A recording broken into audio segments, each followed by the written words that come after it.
प्रभु की आवश्यकता उस समय पड़ती है जब इस पृथ्वी पर पाप बढ़ जाता है। प्रभु परमात्मा, भगवान, देवी देवता सबके अलग अलग काम है। जैसे ये नवरात्र चला है, देवी पाठ का महात्मा है, और देवी पाठ में एक मंत्र ऐसा है जिसे सिद्ध मंत्र के रूप में कहते हैं कुंडलिका स्त्रोत। कुंडलिका स्त्रोत अगर आप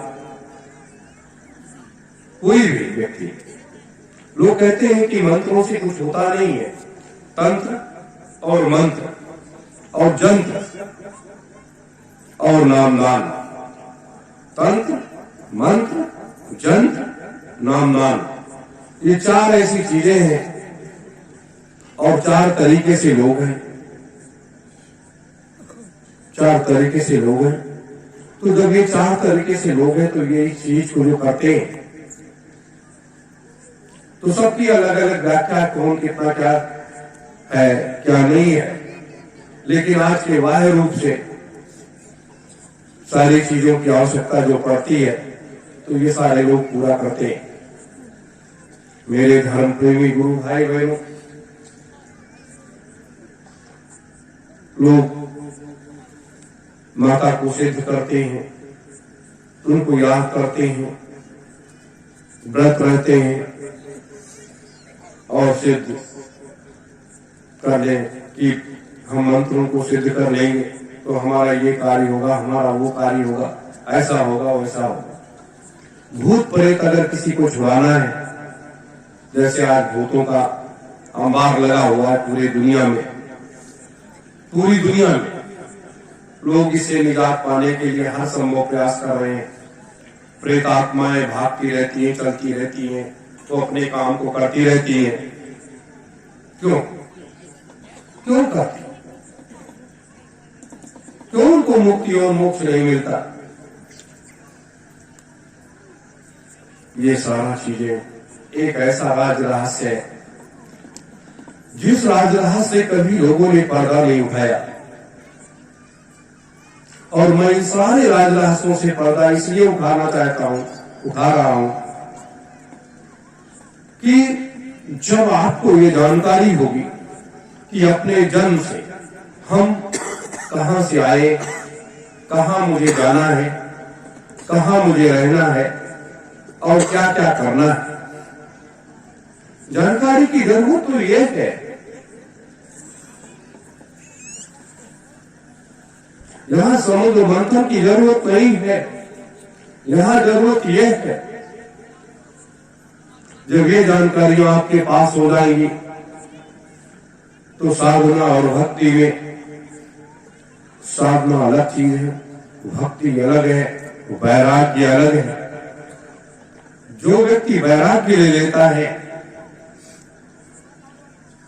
उसके हाड़ मांस के शरीर से उसकी विचारधारा, उसकी कार्यशैली बदल जाती है। उसे लोग वैरागी कहते हैं और वो हमेशा परमात्मा को याद किया करता है और याद करने में वो मस्त रहता है, उसको अमृतपान होता रहता है और वो चलता रहता है और वो सोचता है यही ये चीज है। उसे कहते हैं वैराग्य। तो ये भक्ति उसे कहते हैं जो अपने माता पिता के प्रति उसकी भक्ति हो, गुरु के प्रति भक्ति हो, परिवार समाज के प्रति, देश के प्रति भक्ति हो, उसे कहते हैं भक्ति। तो इस तरीके से सबकी व्याख्याएं अलग अलग हैं, सबके रास्ते अलग अलग हैं, लेकिन हम आप जो कर रहे हैं, हम आप जो कर रहे हैं, हम आप शक्ति का काम कर रहे हैं। शक्ति एकत्रित करना, शक्ति को एकत्रित करना और उसका सदुपयोग करना, चाहे वो 88,000 ऋषियों की शक्ति हो, चाहे हमारी आपकी शक्ति हो, चाहे संत महात्माओं की शक्ति हो, समस्त देवी देवताओं की शक्ति हो, ब्रह्मा विष्णु महेश की शक्ति हो, उन शक्तियों को एकत्रित करके और सीमित लोक की व्यवस्था को बदलने का काम करे, इसे कहते हैं शक्ति। लेकिन जो व्यक्ति शक्ति अर्जित करता है, इकट्ठा करता है, तो वो करोड़ों लोगों को अभय दान दे देता है। अभय दान का मतलब कि मुक्ति और मोक्ष का दरवाजा वो खोल देता है। मुक्ति मोक्ष का दरवाजा इसलिए करोड़ों लोगों के लिए खोल देता है कि करोड़ों लोग उसमें शामिल होते हैं, उस शक्ति में। और शक्ति में जब वो शामिल हो जाते हैं तो वो कभी भी उनका शरीर छूटने के बाद वो प्रेत योन में नहीं जाते, पशु पक्षियों के किसी योन में नहीं जाते। वो जो है उनको लगभग 1,00,000 वर्ष के लिए वहां पर सतलोक में वहां आराम से रहने की व्यवस्था दे दी जाती है। और ये कर दिया जाता है कि आप जब यहाँ रहने के बाद हर जगह विचरण करो आराम से। वहां भी भजन है, वहां भी भजन है, वहां भी साधना है, वहां भी साधना है। ये नहीं, लेकिन यहाँ जैसा ये नहीं है कि आप भोजन करोगे, पानी पियोगे, ये करोगे, वो करोगे, वहां वो नहीं है। तो ये हम आप शक्ति के उस केंद्र में बन गए हैं। और शक्ति का दूसरा रूप है भक्ति, गुरु भक्ति। भाई गुरु का आदेश पालन करना ये हमारा आपका कर्तव्य है। अब बिना शक्ति के तो सारा कार्य होगा नहीं, व्यवस्था बदलेगी नहीं। इस संसार में आप कोई बदलाव ला नहीं पाओगे। अणुबम प्रमाण बम से कोई बदलाव ले आएगा, हथियार तीर तलवार से कोई बदलाव ले आएगा। हथियारों से सिर्फ पापियों का सफाया कर सकते हो, जैसे भगवान कृष्ण ने किया, हथियारों से लोगों को सफाया किया। 50 करोड़ लोगों को इकट्ठा करके एक ऐसा महाभारत हुआ जो आज तक दुनिया में ऐसा कोई महाभारत नहीं हुआ। 50 करोड़ लोगों को एक जगह मरवा दिया 8 दिनों में। 50 करोड़ जो लोग मारे गए, उस समय एक व्यक्ति के पास 2 पत्नी, 3 पत्नी, 5 पत्नी, 10 पत्नी होती थी। अब कितने का सुहाग उजड़ गया, क्या क्या हुआ। और इतना सब कर जाने के बाद भी, करने के बाद 5 पांडव राजा परीक्षित को राजपाट सौंप करके वो अलग चले गए, अपने पहाड़ों पर चले गए साधना भक्ति करने के लिए।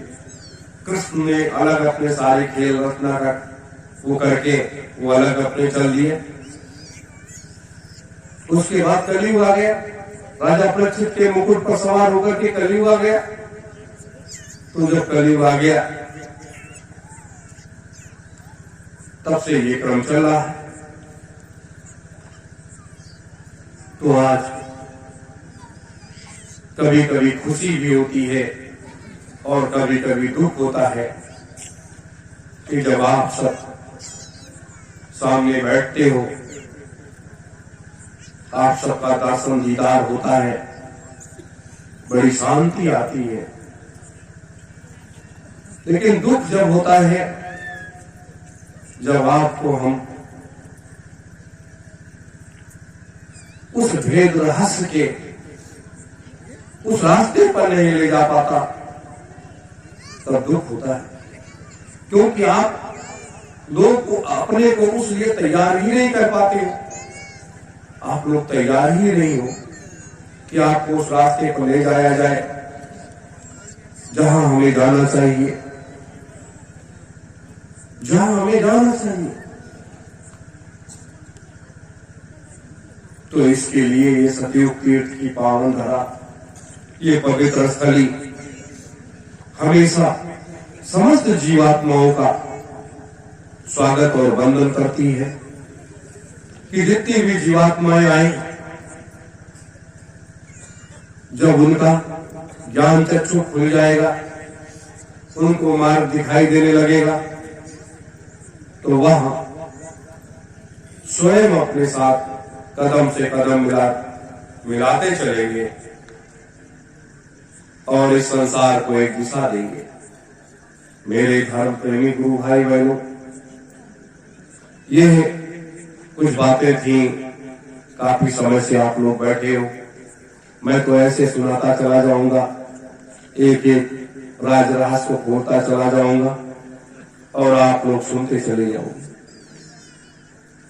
मैं इसीलिए इन राज रहस्यों की तरफ जा रहा हूं कि मुझे तो 1500 लोगों को तैयार करना है,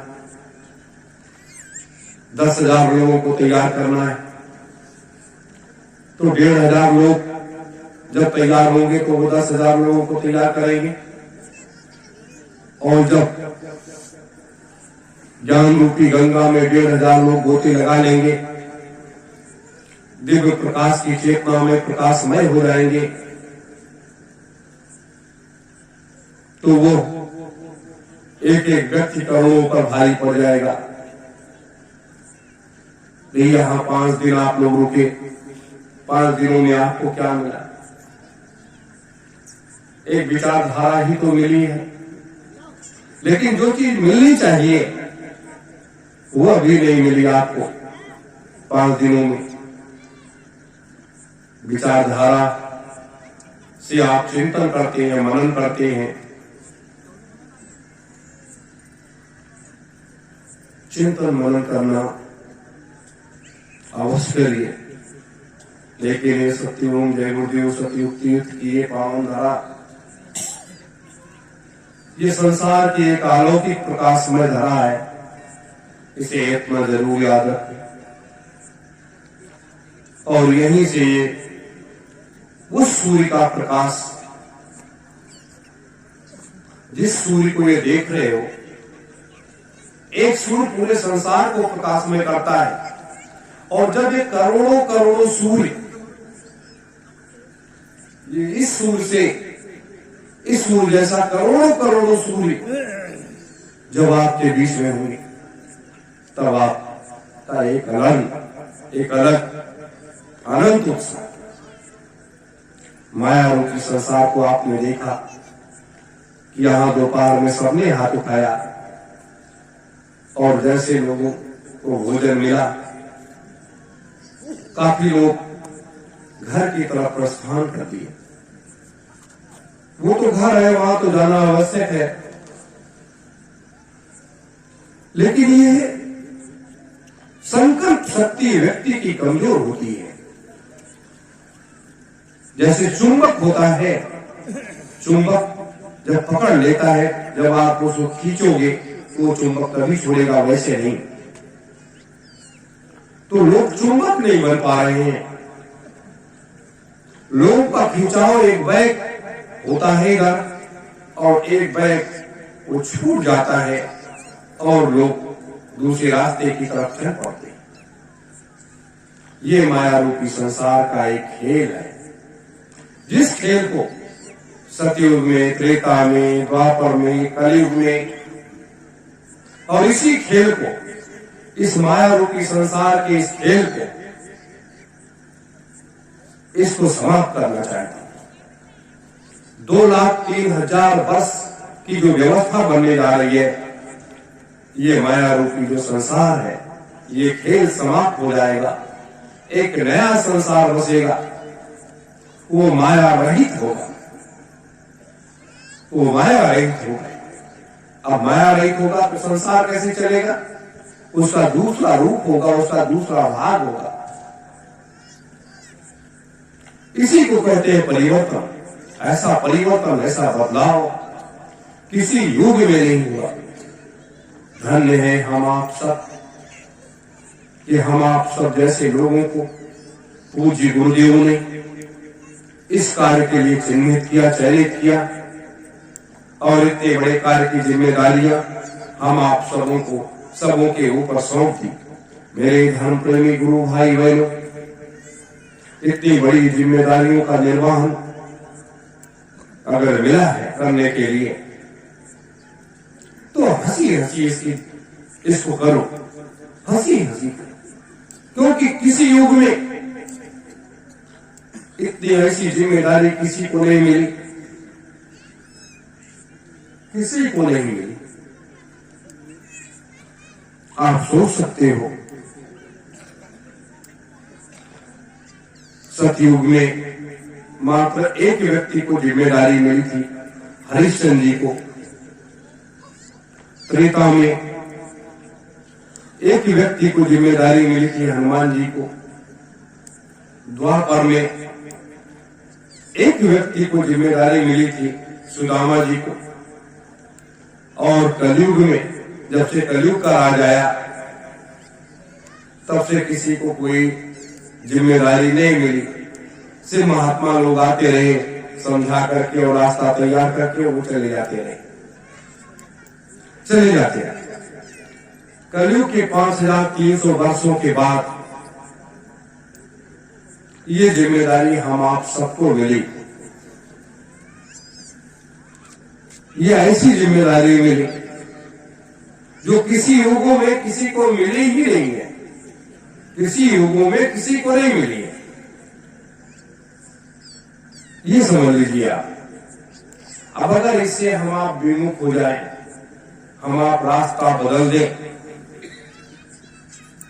दूसरा रास्ता तैयार कर ले, तो बड़ी अनभिज्ञता होगी। कमा खा करके पूरा संसार चला जाता है, लेकिन इतना बड़ा कार्य करने का सबके पास मादा नहीं होता, सबके पास मादा नहीं होता। तो आज जैसे दीदी माँ अपने राजनीतिक वक्तव्यों की व्याख्यान दे रही थी, अपने मास्टर साहब मध्य प्रदेश के, उन्होंने अपने वक्तव्य को जिस तरीके से छोटे उसमें रखा, तो ये एक विचारधारा है, ये एक कार्य करने की शैली है। लेकिन आज मैं तो चाहता कि हम आप अपने गुरु के, भाई ये तो परिक्रमा करना, ध्वज लगाना, ये तो अलग चीज है। ये हमारे सनातन की एक संस्कृति, एक व्यवस्था है कि हम अपने पूर्वजों को याद करते हैं, उनको जगाते हैं, उनको तैयार करते हैं। लेकिन आज जरूरत कलयुग के हनुमान की है। जैसे स्वामी जी महाराज ने उस समय 75 में जब जेल गए, तो क्या हुआ, क्या हुआ? तो उसमें उन दोनों में कभी वो जेल में रहते थे, कभी वो जेल में रहते थे। और आज भी दोनों बराबर साथ सिद्धाश्रम में रह करके 3000 महात्माओं को अपने मुट्ठी में करके और आगे के कार्य को अंजाम बढ़ाने की तैयारी कर ली।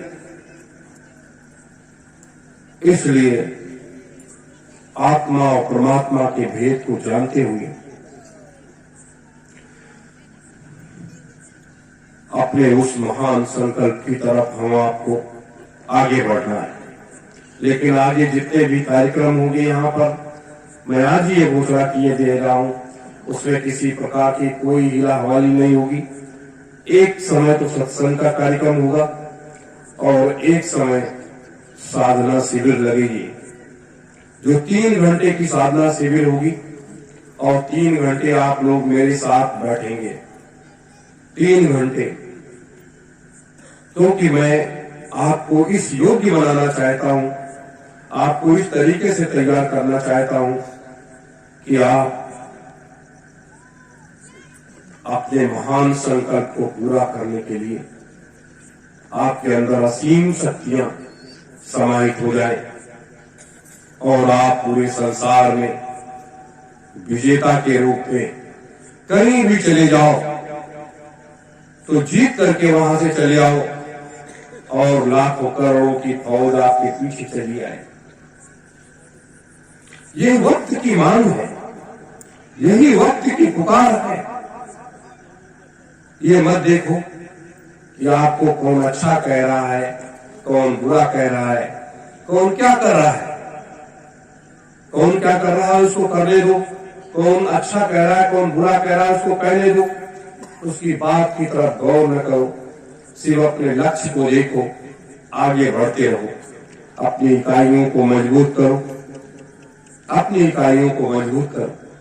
मेरे धर्म प्रेमी गुरु भाई बहनों, जब ये संकल्प की तरफ हम लोग आगे बढ़ जाएंगे, जैसे भगत सिंह सुखदेव राजगुरु का उनकी टीम में कितना गहन मंत्रणा हुई, चंद्रशेखर आजाद जैसे सुप्रीम कमांडर भगत सिंह को जगह भेजना भी नहीं चाहते थे, वो सीधे कहते थे मैं आपको खोना नहीं चाहता, लेकिन उनकी दिलेरी, उनकी ताकत, उनकी शक्ति आज पूरे संसार में आज भी भगत सिंह छाए हुए हैं, आज भी भगत सिंह छाए हुए हैं, सुखदेव राजगुरु छाए हुए हैं, चंद्रशेखर आजाद छाए हुए, लोग गर्व के साथ नाम लेते हैं, लेकिन ये कुर्बानी तो देनी नहीं है, 1 लाख सुभाष सैनिक तैयार करनी।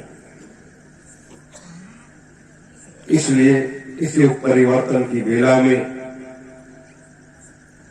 आज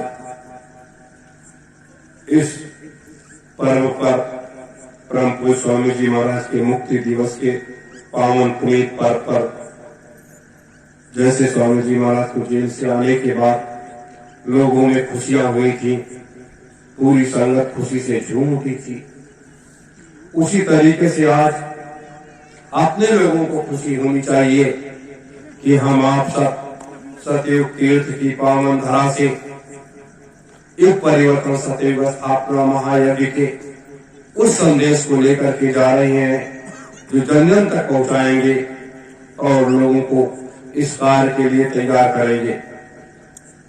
बस इन्हीं शब्दों के साथ आप सभी धर्म प्रेमी गुरु भाई बहनों को, माताओं को, बड़े बुजुर्गों को, बच्चे और बच्चियों को सादर सत्योम, जय गुरुदेव। और मेरी ये तो है कि आप सभी के घरों में सुख और शांति बनी रहे, किसी प्रकार की लाग बाधा, किसी प्रकार की परेशानी, किसी प्रकार की कोई तकलीफ आपके घरों में ना होने पाए, आपके घर में इस तरीके से शांति आए और धन और जन की किसी प्रकार की कोई हानि न हो।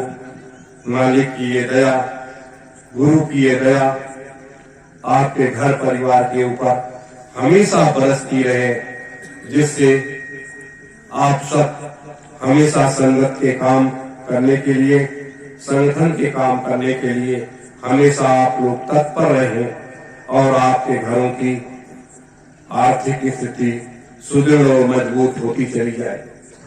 ये मेरा मालिक का आशीर्वाद तो है, मेरी तरफ से भी ये मेरा ये प्रयास है और मेरा ये आशीर्वाद भी है कि सबके घरों में इस तरीके से दया बरसे और सब लोग खुशहाल और संपन्न हो। हमारी माताएं, बहनें, बच्चे, बच्चियां ये भी खुशहाल होते हुए, जो बच्चे बच्चियां कॉलेजों में पढ़ रहे हैं, स्कूलों में पढ़ रहे हैं, वो लोग भी उनकी शिक्षा पद्धति सुदृढ़ और मजबूत हो और वो लोग उनका मन मस्तिष्क तीव्र गति से आगे शिक्षा के क्षेत्र में बढ़े और धर्म आधारित ज्ञान को प्राप्त करते हुए हमारे बच्चे बच्चियां आगे बढ़े। यही मेरी प्रार्थना उस महाप्रभु से है और पूज्य गुरुदेव से है। बस इन्हीं शब्दों के साथ आप सभी को ढेर ढेर सारा आशीर्वाद और शुभकामनाएं। सत्य ओम, जय गुरुदेवाय नमः।